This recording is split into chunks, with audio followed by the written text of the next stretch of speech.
Hello, America. I'm Mark Levin, and this is Life, Liberty, and Levin Sunday. But tonight, things are different. News has broken that Mark Levin, the powerhouse conservative commentator, best-selling author, and longtime Fox News personality, is leaving the network. The announcement sent shockwaves through the corridors of political media, where Levin's name has long stood as one of Fox's most unshakable pillars. He has long been a dominant figure in conservative opinion-making across television, radio, and books.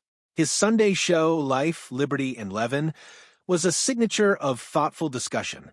Less intellectual seminar than cable yell-fest, and his collaboration with Fox was perceived as one of strength for both parties. For him to depart now, at what others might judge to be the peak of his power, indicates that something significant is brewing just under the surface of the conservative media establishment. The news did not leak out softly or dissolve into the weekend news. It burst like a thunderclap. Levin did not quietly slip out the back door or disappear in a programming shuffling. His departure was intentional, a message both to Fox and to his loyal audience that has tuned in faithfully for decades. Fox News, the familiar home base for conservative audiences, seldom loses such a towering presence without warning. And yet here was Levin leaving not in decline but on top of his game, preferring independence over convention. For many faithful viewers, the initial question was straightforward. Why now? Levin has signed contracts previously, and Fox has continually raised his visibility. The network actually broadened Life, Liberty, and Levin in 2023 and gave him a second weekend evening to build on his reach. That expansion came with collective faith and vision. Thus, for him to leave so soon afterward, the public couldn't help but question if ideological differences had started to emerge, differences too deep to be overlooked. It is no secret that the media landscape is in transition. Cable news, long the unchallenged domain of American political discourse, is under threat from streaming media, standalone podcasts, and social media personalities. Audiences splinter, allegiances change. In that tense atmosphere, even stars such as Levin, who inspire great trust and reliability, have to consider their futures with care. His move from Fox may be an assessment that the future of impact is elsewhere, in spaces that permit more freedom, less fettering, and direct communication with audiences unfettered by corporate control. Levin's exit creates a palpable void in Fox's weekend schedule. His program was not like most opinion shows, long-form, slow-paced, thoughtful, and based in the traditional conservative tradition. Instead of going for clickbait headlines, Levin presented issues in historical context, moral terms, and constitutional terms. He provided something more substantial than sound bites, room for thought. Fox now has a strategic choice: to continue Levin's intellectual voice or shift towards something glitzier, more populist, and less contemplative. How they choose to fill the void will tell us a great deal about Fox's new identity in a post-Levin world. For viewers, the emotional blow is instant. Week by week, tens of millions tuned in, relying on Levin to translate the political tempest in moral and intellectual terms. To a lot of them, he was more than a host. He was a guide, a compass, an educator. His loss leaves them lost, looking for that same substance elsewhere. There will be those who make the move with him to his next endeavor, wherever that turns out to be. There will be others who stay with Fox, but with the feeling that something vital, a voice of reason and conviction, has been lost. Outside of television, Levin's departure has echoes across the wider conservative media universe. He is not merely a Fox personality, he's a multi-platform institution. Radio giant, best-selling author, legal expert, and movement thinker. Free of network obligations, Levin is finally able to fully integrate these assets into a unified standalone brand. He may build his radio empire further, start a new media company, or even create his own subscription-based online platform. Wherever he goes, one thing is certain: this exit isn't retreat, it's repositioning. Fox, on the other hand, has the optics issue. The network will probably spin the departure as friendly, a shared decision, maybe an organic next step, but insiders and observers will be waiting with bated breath for reality. Did ideological disagreements regarding coverage, tone, or corporate vision drive the breakup? Were there internal battles over editorial authority or Fox's post-2024 strategic shift? Without formal verification, conjecture will abound, and with it, concerns over the network's long-term positioning in the conservative movement. From Levin's perspective, splitting from Fox at this time can be seen as a quest for artistic and ideological freedom. He has never been one to shy away from telling it like he sees it, even if it means going against the grain of what is currently popular. Maybe Fox's internal retooling, its populism of immediacy, no longer fit with Levin's constitutionalist, intellectual conservatism. His departure, in other words, could be as much philosophical as it would be professional. And there's a second axis, opportunity. Levin is now free to experiment. He might create an online media center with video, podcasts, essays, and interviews. He might establish a paid membership community based on the salon's intellectuals of the past, updated for the internet era. He might partner with think tanks, policy groups, or educational organizations trying to maintain conservative values in a changing cultural environment. In a time when independent voices increasingly challenge mainstream networks, Levin's next act has the potential to redefine political commentary. The consequences extend further. Fox has been the conservative flagship for years, the gravitational anchor around which right-wing media orbited. A personality of Levin's magnitude breaking out of that orbit upends assumptions of continuity. It could encourage other commentators to break free, to put individual brand above network allegiance. The conservative media world could further decentralize, spawning a constellation of independent producers instead of a single network-controlled hierarchy. This decentralization reflects bigger trends in society: institutional distrust, love of direct relationship, and emergence of self-identified voices who break down traditional media walls. Levin's departure may be a tipping point, the point when even the largest figures in cable news realize that audiences now belong to individuals rather than networks who earn their trust. But the dangers are genuine. Fox's audience is vast, its resources unparalleled. To walk away would be to give up on certain exposure to millions. Levin will now have to translate his brand allegiance into audience movement.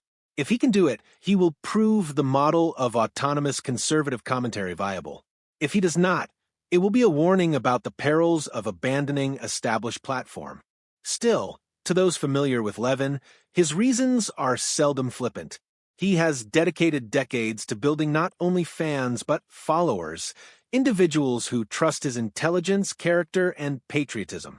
To them, his decision is courage, not risk, an affirmation of refusal to be contained by corporate or ideological vagary.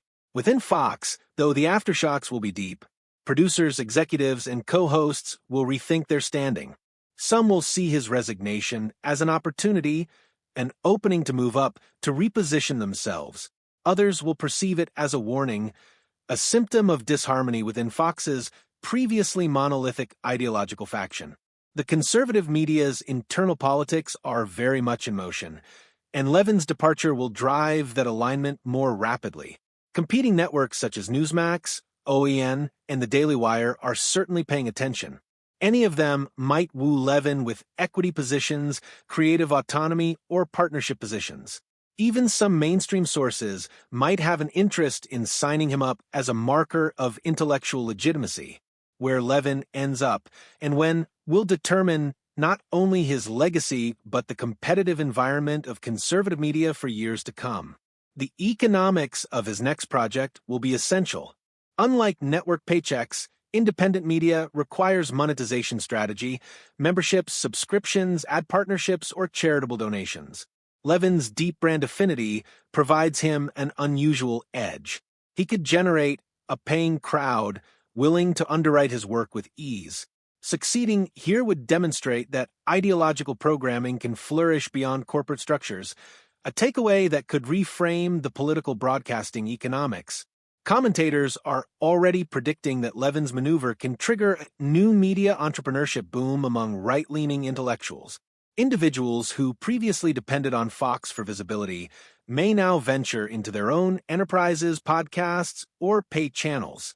The Fox to Freedom pipeline can turn out to be a hallmark of the decade. Politically, Levin's clout will not diminish. On the contrary, unencumbered by corporate gatekeepers, he might even have greater authority to frame narratives and galvanize audiences. His voice, for a long time, already connected grassroots populism to the conservative intellectual aristocracy. That bridge now spans into Virgin Media territory. Political campaigns, think tanks, and advocacy organizations will seek his collaboration, aware that his seal of approval still generates enormous influence. In cultural terms, this departure might portend a sea change in the tone of conservative commentary.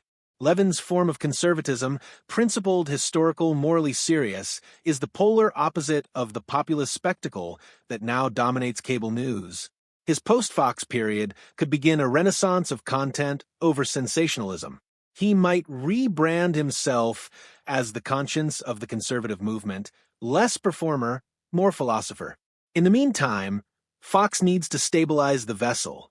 Fans will expect to be reassured that the network is still being itself. There will be words of praise from leadership acknowledging Levin's legacy while embracing continuity. But words might not be enough. The audience will judge in action by who gets put in Levin's place, by how the programming tastes, by whether Fox continues to appeal to the mind as much as the gut. Behind the scenes, tension is unavoidable. Producers and hosts will fear that other marquee names will join Levin's revolution. Executives will struggle with damage control versus creativity so that the network doesn't sound stale or dictatorial. Internal morale, ever fragile in media organizations, will be strained. And then there is the human factor, Mark Levin, the man on the microphone. For all his gravitas and rhetorical flair, Levin is also a brawler. He has fought for years to uphold constitutional principles that he says are what America is all about. This choice, in its own way, reflects that same determination, the willingness to go against the crowd, to defy institutional conformity, to forge one's own course. His base, though perhaps dismayed, will most likely admire the choice as truly Levin-esque, bold, unyielding, unapologetically principled. In the weeks to come, each step he takes will be under the microscope. Which platform will he enter? Will he create one himself? How will he interact with his readers in transition? Each teaser, each tweet will be analyzed for significance. The media narrative will play out in real time, speculation, analysis, counter-analysis, like reading a political campaign unfold on the cultural stage. If Levin makes his transition successfully, his exit from Fox can be recalled not as the end of an era, but as the beginning of a new way of doing conservative commentary, decentralized, independent, and serious-minded. His success might encourage a generation of commentators to construct audiences themselves, to not think of themselves as employees, but as movements unto themselves. But if the transition stumbles, critics will cast it as hubris, evidence that no one, no matter how powerful, can surpass the strength of an established network. The stakes are high, and Levin, ever the strategist, has to know it. Either way, it is a historic moment.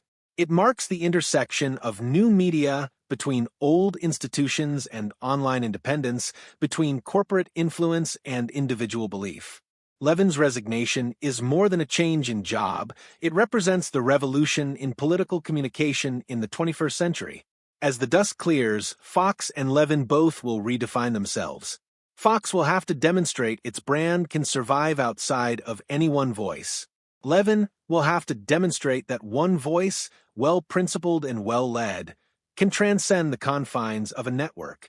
Over time, historians will probably regard this as a turning point, the point at which conservative media completely bought into the era of decentralization. For the time being, the narrative is not yet complete. The audience remains in suspense, experts in speculation, and competitors in waiting. And as Levin himself would say, the future belongs to those with the courage to defend truth, not from behind